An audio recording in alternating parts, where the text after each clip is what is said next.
I'm Joe Rizzo with the Loudon Museum, and I'm here with Travis Shaw of the Mosby Heritage Area.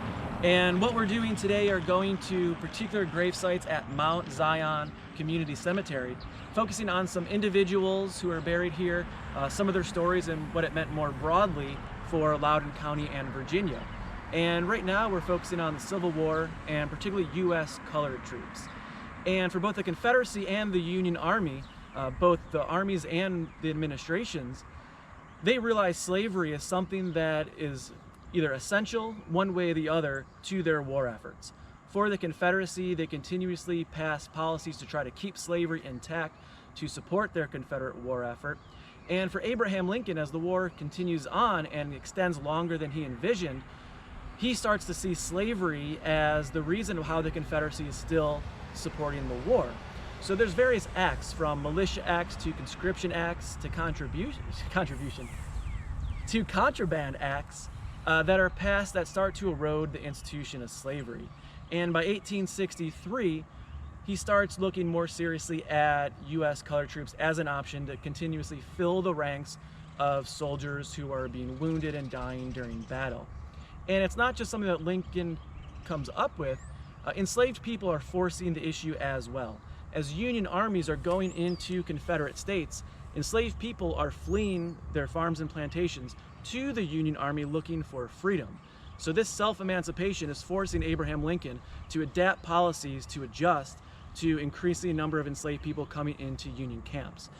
That, in addition, is seen as a military possibility to let these individuals who want to fight for the Union, preserve the Union, and also end slavery, is an opportunity that the Confederacy does not have, as they're having a bigger difficulty filling their ranks.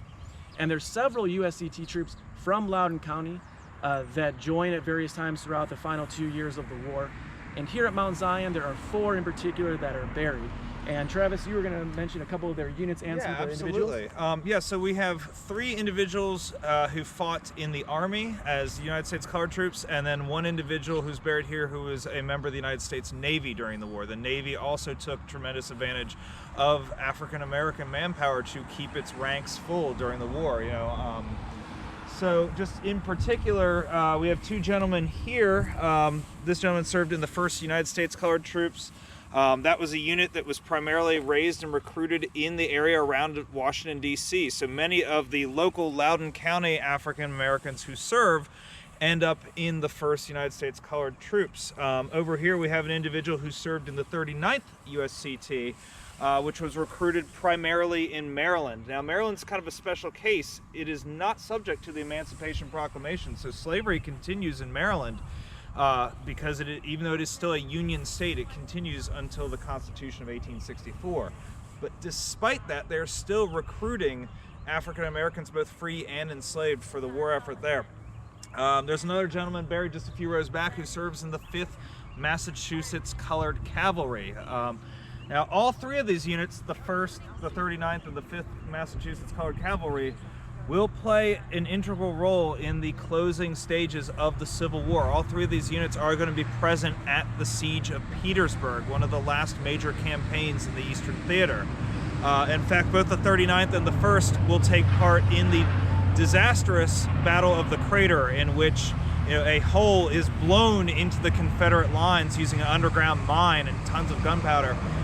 And these U.S. colored troops are then pushed into that gap to try and break the Confederate line. It fails disastrously, although one of the members of the 39th United States colored troops will receive a Medal of Honor for his heroism there. The individual who served in the Navy, who's buried back there, again, like I said, huge source of manpower for the Navy. The Navy is very quick to integrate its crews. It always kind of had been historically.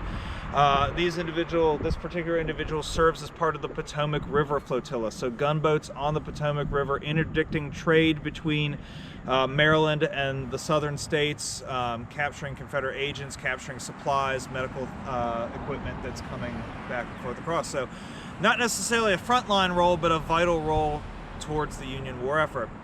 I would be remiss if I didn't mention that Kevin Grigsby, one of our local African-American historians, has done a tremendous job in gathering all of the information on local African-Americans who served during the Civil War, and he actually has a book that's available that covers that topic in great detail. So, and we do sell it at the museum, so once we're open, come and get a copy of Kevin's book. Yeah, highly recommend that book. It's a fantastic book. Also, Civil War Trails recently put up a sign not too long ago that honors these four men and tells their stories, not just of these four men in this cemetery, but all of the African Americans who participated in the war from the area. And they take increased risk during the war as well. I mean, everyone who's in war has certain risks to their lives, their health, but African Americans, both free and enslaved, are at greater risk fighting for the Union Army, aren't they? Yeah, absolutely.